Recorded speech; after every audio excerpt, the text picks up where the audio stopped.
High souls. The whole brain child அப்படிங்கிற புக்கில் ஒரு குழந்தையோட எமோஷனல் மற்றும் மென்டல் ஹெல்த்தை ரெகுலேட் பண்ணுறதுக்காக 12 ஸ்ட்ராட்டஜிஸ் கொடுத்துருக்காங்க. அதில் முதல் ஸ்ட்ராட்டஜி கனெக்ட் அண்ட் ரீடைரக்ட்.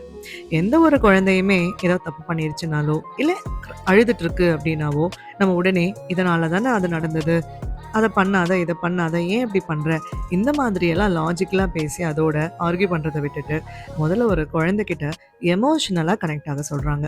அதை பக்கத்தில் உட்கார வச்சு, நீ அழுகிறதுக்கு கரெக்டு தான், நீ அப்செட்டாக இருக்குங்கிறது நான் புரிஞ்சுக்கிறேன், இந்த மாதிரியெல்லாம் முதல்ல அந்த குழந்தையோட கனெக்ட் பண்ணணும். அப்புறம் அந்த குழந்தை காமானதுக்கப்புறமா எதனால் அது நடந்தது, சரி ஏன் உடஞ்சிங்க, ஏன் புதுசாக ஏதாவது பண்ணலாமா, இல்லை இதையே ஒட்ட வச்சுக்கலாமா அப்படிங்கிற மாதிரியான லாஜிக்கல் கான்வர்சேஷன்ஸ்குள்ளே போக சொல்கிறாங்க. நெக்ஸ்ட் ஸ்ட்ராட்டஜி பார்த்தீங்கன்னா name it to dam it. எந்த குழந்தை இன்ஃபேக்ட் அடல்ட்ஸே என்ன சொல்கிறாங்கன்னா, நம்ம ஃபீலிங்ஸ் எல்லாத்தையுமே வேர்ட்ஸாக நம்ம சொல்ல ஆரம்பிச்சிட்டோம்னா பிரெயின் எமோஷனல் ரெகுலேஷன்ஸை கற்றுக்கும் அப்படிங்கிறாங்க. அதே தான் குழந்தைங்களுக்கும். ஒரு குழந்தை லைட் ஆஃப் ஆச்சுன்னா அழும் நார்மலாக, சின்ன குழந்தையா இருந்தா. அந்த பேரண்ட்ஸ் அந்த குழந்தைகிட்ட ஓகே நீ ஸ்கேர்ட் ஆயிட்ட அதனால தான் அழுகிற அப்படிங்கிற மாதிரி சொல்ல ஆரம்பிச்சாங்கன்னா, அடுத்த தடவை கரண்ட் ஆஃப் ஆகும்போது அந்த குழந்தை அழாம அம்மா எனக்கு ஸ்கேரியா இருக்கு அப்படிங்கிற மாதிரி அதோடைய ஃபீலிங்ஸை வேர்ட்ஸ் மூலமா எக்ஸ்பிரஸ் பண்ண ஆரம்பிக்கும். இது மூலமா அந்த குழந்தையோட மூளை தானாவே ரெகுலேட் ஆகிக்கும். இந்த மாதிரி படிப்படியா எமோஷனல் ரெகுலேஷன்ஸை எக்ஸ்பிரஸ் பண்ணி அதை கட்டுப்படுத்திக்க உதவிகரமா இருக்கும் அப்படின்னு சொல்றாங்க. அடுத்த ஸ்ட்ராட்டஜி என்கேஜ் டோன்ட் என்ரேஜ் அப்படிங்கிறாங்க. ஓகே, இது நார்மலாக எல்லா பேரண்ட்ஸுமே பண்ணக்கூடியது. ஒரு குழந்தை ஏதாவது ஒரு அசம்பாவிதமான ஒரு மிஸ்சீவியஸான நாட்டியான விஷயம் பண்ணிடுச்சு அப்படின்னா உடனே நம்ம கத்துவோம். என்ன மாதிரி கத்துவோம், ஏன் இப்படி பண்ண அப்படின்னு கத்துவோம். அப்படி இல்லைன்னா அதை கமாண்ட் பண்ணுற மாதிரி மிரட்டுற மாதிரி நம்ம சில டோன் யூஸ் பண்ணுவோம். ஆனால் அது எதுவுமே பண்ணாமல் நம்மளை எப்பவும் போல் பேரண்ட்ஸ் ஆகிய நம்மளை ரெகுலேட் பண்ண சொல்லிக்கிட்டு ஒரு காம் வாய்ஸ் யூஸ் பண்ணி என்ன மாதிரி பண்ணியிருந்தா இதை நம்ம சால்வ் பண்ண முடியும் அப்படிங்கிற மாதிரி ஃபோர் சைட்டோட அப்ரோச் பண்ண சொல்கிறாங்க. அடுத்த strategy move it or loose it. எவ்வளோ பெரிய பிக் எமோஷன்ஸாக இருந்தாலும் பாடியை நல்லா ஃபிசிக்கலி மூவ் பண்ண வச்சோம் அப்படின்னா பாடி தன்னை போல் அந்த எமோஷன்ஸை ரெகுலேட் பண்ணிக்கோன்னு சொல்கிறாங்க. அதுக்கு ஜம்பிங்கோ, ஸ்ட்ரெச்சிங்கோ, ஷேக்கிங் ஹேண்ட்ஸ் கூட ஆர் ரன்னிங்கோ இந்த மாதிரி ஏதாவது ஒன்று பண்ணலாம் அப்படிங்கிறாங்க. அடுத்த ஸ்ட்ராட்டஜி ஷிஃப்ட். அதாவது சென்சேஷன்ஸ், இமேஜஸ், ஃபீலிங்ஸ், தாட்ஸ். இப்போ ஒரு குழந்தை உடம்பு முடியலமா, அன்கம்ஃபர்டபுளாக இருக்குது, இல்லை ஃபீவர், கோல்டு அந்த மாதிரி டைமில் இருக்கும்போது நம்ம என்ன கேட்கலாங்கன்னா, நீங்கள் உங்கள் உடம்புல எந்த மாதிரியான ஃபீலிங்ஸை உணர்றீங்க அப்படிங்கிறத கேட்கலாம்.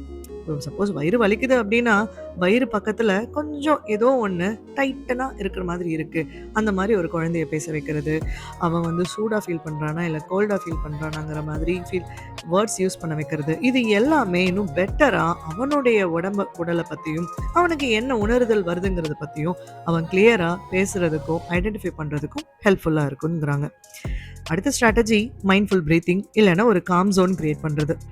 குழந்தை கோபம் வரும்போதோ இல்லை ஒரு டேண்ட்ரம் த்ரோ பண்ணும்போதோ இல்லை ஏதாவது ஒரு எமோஷனை எக்ஸ்ட்ரீம் லெவல்ஸில் காட்டும் போதோ நம்ம ஒரு ப்ரீத்திங் மெக்கானிசமை கடைப்பிடிக்கலாம்னு சொல்கிறாங்க. அப்படி இல்லைன்னா வீட்லேயோ இல்லை ஏதாவது ஒரு இடத்துல ஒரு காம் ஜோன் மாதிரி கிரியேட் பண்ணி வச்சுக்கலாம். அங்கே போய் அந்த குழந்தை உட்காந்துட்டு வருவான். ப்ரீத்திங் டெக்னிக் எல்லா குழந்தைங்களுக்கும் எமோஷன்ஸை ரெகுலேட் பண்ணுறதுக்கு யூஸ் பண்ணலாம். 7th ஸ்ட்ராட்டஜி பார்த்தீங்கன்னா use the remote of the மைண்டுங்கிறாங்க. ஃபார் எக்ஸாம்பிள் ஃபின்லாண்டில் பார்த்தீங்கன்னா எப்போவுமே நைட்டு குழந்தைங்க படுக்க போகிறதுக்கு முன்னாடி அன்னைக்கு கடைசியாக நடந்த சந்தோஷமான விஷயம் என்னன்னு சொல்லி அந்த குழந்தைய தூங்க வைப்பாங்களாம்.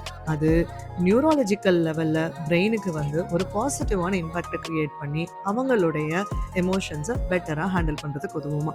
அதே போல் ஒரு குழந்தை ஸ்கூல் விட்டு வந்தது அப்படின்னா இன்னைக்கு என்னென்ன நடந்தது அப்படின்னு நம்ம பார்த்துட்டு சாப்பிட போகலாமா இல்லை தூங்க போகலாமா அப்படிங்கிற மாதிரி ஃபாஸ்ட் ஃபார்வர்ட் பண்ண வைக்கிறது, ரீவைண்ட் பண்ண வைக்கிறது, இல்லை பாஸ் பண்ண வைக்கிறது பண்ணுறது மூலமாக ஏன் ஒரு விஷயம் நடந்தது, ஏன் நம்ம அந்த இடத்துல ரியாக்ட் பண்ணோம், ஏன் அந்த ஸ்டூடெண்ட் நம்ம கிட்ட இந்த மாதிரி பிஹேவ் பண்ணாங்கன்னு அவனே அதை ப்ராசஸ் பண்ணிக்கிறதுக்கான ஒரு ஆப்பர்ச்சுனிட்டியை கிரியேட் பண்ணி கொடுக்குமா.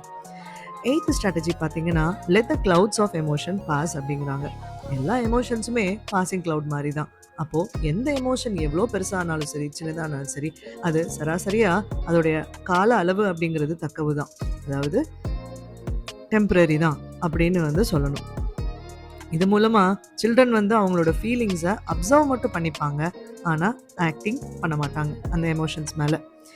ஃபார் எக்ஸாம்பிள் ஏதாவது ஒரு பெரிய எமோஷன் வருதுன்னா இது ஒரு பாசிங் கிளவுட் தான், சீக்கிரமாக ஓடி போயிடும் பாரு இன்னொரு இடத்துக்கு அப்படின்னு சொல்லிடணும் அந்த குழந்தைகிட்ட. 9th ஸ்ட்ராட்டஜி பார்த்தீங்கன்னா, மைண்ட் செட் வந்து பிராக்டிஸ் பண்ண சொல்றாங்க. அதாவது இப்போ ஒரு குழந்தை வந்து என்ன ஹர்ட் பண்ணிட்டான்னு வந்து நம்ம குழந்தை சொல்லும்போது, எந்த மாரி ஒரு பேரண்ட்ட ரியாக்ட் பண்ண சொல்றாங்கன்னா, "அவன் ஏன் அப்படி பண்ணியிருப்பான்னு நீ நினைக்கிறேங்கிறத" கேட்க சொல்றாங்க. அப்போ ஒவ்வொரு ஆக்ஷன் அவங்க வந்து பார்க்கறது, இன்டர்பிரெட் பண்றதுக்கு பின்னாடி ஏதோ ஒரு இன்டென்ஷன் இருந்திருக்கணும். ஏதோ ஒரு ரீசன் இருந்திருக்கணுங்கிறத அந்த குழந்தை இன்னொருத்தரோட மைண்ட புரிஞ்சுக்கிறதுக்கான ஒரு ஆப்பர்ச்சுனிட்டிய கிரியேட் பண்ணி தரும் அப்படிங்கிறாங்க. அப்புறம் பார்த்தீங்கன்னா, லெஃப்ட் பிரெயின், ரைட் பிரெயின் இன்டகிரேஷன யூஸ் பண்ண சொல்றாங்க. பொதுவா எல்லா பேரண்ட்ஸும் ஃபேஸ் பண்ற ஒரு சேலஞ்ச் என்னன்னா, ஸ்கூலுக்கு போக மாட்டேன் அடம் பிடிக்கிறது தான். எனக்கு புரியுது, உனக்கு பிடிக்காது. கண்டிப்பா நீ வந்து இங்க இருக்கிறத விட அங்க என்ஜாய் பண்ண மாட்டேன்னு எனக்கே தெரியும். ஆனா போய் தானே ஆகணும் அப்படின்னு நம்ம ஒரு லாஜிக்கல் சென்டென்ஸ் யூஸ் பண்றோம்ல அந்த கடைசியில. அது அவங்களுக்கு எமோஷனலி ரீஅஷ்யூரிங்காவும், அதே போல ரெஸ்பான்சிபிலிட்டீஸையும் வந்து கத்துக் கொடுக்கும்னு சொல்றாங்க. அடுத்து 11th ஸ்ட்ராட்டஜிங்கிறது டீச் அப்ஸ்டேர்ஸ் பிரெயின் ஸ்கில்ஸ் அப்படிங்கிறாங்க. அதாவது வந்து பார்த்தீங்கன்னா, அப்ஸ்டேர்ஸ் பிரெயினுங்கிறது இந்த thinking, logic, processing, problem solving ஸ்கில்ஸ்ன்னு பழக்கப்பட்டதான் நம்ம பயாலஜிக்கல் பிரெயின். அப்போ ஒரு வகையில மட்டுமே ஒரு பர்ட்டிகுலர் ப்ராப்ளம குழந்தைங்க வந்து அப்ரோச் பண்ணுவாங்க. ஃபார் எக்ஸாம்பிள் பில்டிங் பிளாக்ஸ் எடுத்துட்டீங்கன்னா, அப்படியே மேல, மேல, மேல கட்டுறது அப்படிங்கிற மாரி தான் வந்து பண்ணுவாங்க. புதுசா எதுவுமே இனிஷியலா பண்ண வராது. அப்படி இருக்க குழந்தைங்க கிட்ட, வேற எந்த மாரி ட்ரை பண்ணி இத இன்னுமே பியூட்டிஃபுல்லான ஒரு ஸ்ட்ரக்சரா பண்ணலாம் அப்படின்னு கேட்கலாம். இல்ல ஒரே வகையில பண்ணி, பண்ணி அவங்கனால அதுல சக்சீட் ஆக முடியல அப்படின்னா, சரி வா வேற மெத்தட்ஸ்ல ட்ரை பண்ணலாம் அப்படிங்கிற மாரி அவங்களுக்கு ஒரு வேவ வந்து குடுக்கலாம். இது மூலமா அவங்களோட திங்கிங்கும், ஸ்ட்ராட்டஜிக்கல் ப்ராப்ளம் சால்விங் ஸ்கில்ஸும் இம்ப்ரூவ் ஆகுதுன்னு சொல்றாங்க. லாஸ்ட் ஸ்ட்ராட்டஜி என்னன்னு பார்த்தீங்கன்னா, இன்க்ரீஸ் த விண்டோ ஆஃப் டாலரன்ஸ்ங்கிறாங்க. அதே போல இது எல்லாமே செய்யறதுக்கு முதல்ல பேரண்ட்ஸ் ஆன நீங்க முதல்ல காமா, ரெகுலேட்டடா, எமோஷனலி பேலன்ஸ்டா, இன்ஃபேக்ட் இன்டெலிஜென்ஸா இருக்கணுங்கிறதுல ஒரு மினிமம் லெவல் பேலன்ஸ்லயாவது இருக்கணும்னு வந்து சொல்றாங்க. அதுக்கு நம்ம முதல்ல காம்னஸையும், ரெகுலேஷனையும் பிராக்டிஸ் பண்ணுங்கிறாங்க. ஏன் அப்படின்னா, குழந்தைங்க பெரிய பெரிய எமோஷன்ஸ் டீல் பண்ணும்போது, இது இவங்க கிட்ட கொண்டு போனோம் அப்படின்னா, இவங்க மேலுமே அத வந்து பெருசாக்கி நம்மள திட்ட தான் செய்வாங்கங்கிற பயத்தோட தான் இப்ப ப்ரீவியஸ் ஜெனரேஷன் குழந்தைங்க எல்லாருமே வளர்ந்துருக்காங்க. பட் இப்ப இருக்க ஜெனரேஷனுக்கு இருக்கிற பேரண்ட்ஸ் வந்து, அவங்க அவங்க பக்கத்துல உட்கார்ந்து எவ்ளோ பெரிய எமோஷனலா இருந்தாலும் கேட்கறதுக்கு ரெடியா இருக்காங்க அப்படிங்கிற ரீஅஷ்யூரன்ஸ வந்து குடுக்கணும். நம்ம அவங்க பக்கத்துல அமைதியா உட்கார்ந்து 2 பேரும் ஒண்ணாவே வந்து பிரீத்திங் டெக்னிக்ஸ் மாரி சிலதெல்லாம் பண்ணி, ஒரு காமான ஜென்டிலான வாய்ஸ் யூஸ் பண்ணி அவங்க கிட்ட அவங்களுடைய எமோஷன்ஸ் பத்தி டிஸ்கஸ் பண்ணலாம் அப்படிங்கிறாங்க. இப்போ இந்த எமோஷன்ஸ் எல்லாமே ரெகுலேட் பண்றதுக்கு ஏன் ஹோல் பிரெயின் சைல்டுங்கிற பேர் யூஸ் பண்ணாங்கன்னா, நம்ம லெஃப்ட் பிரெயினும், ரைட் பிரெயினும் ஒவ்வொரு ஃபங்ஷன்ஸ் பேஸ் பண்ணி தான் ஃபாலோ பண்ணிட்டு இருக்கு.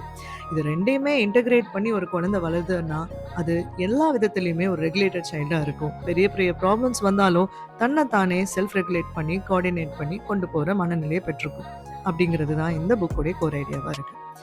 இந்த புக்கோட சம்மரி உங்க எல்லாத்துக்குமே உபயோகரமா இருந்திருக்கும்னு நம்புறேன். இதே மாரி ஒரு புக்கோட உங்கள மற்றும் ஒரு முறை வந்து சந்திக்கும் வரை உங்களிடமிருந்து விடைபெறுவது உங்கள் ஹாலிஸ்டிக் ஹியூமன். நன்றி, வணக்கம்.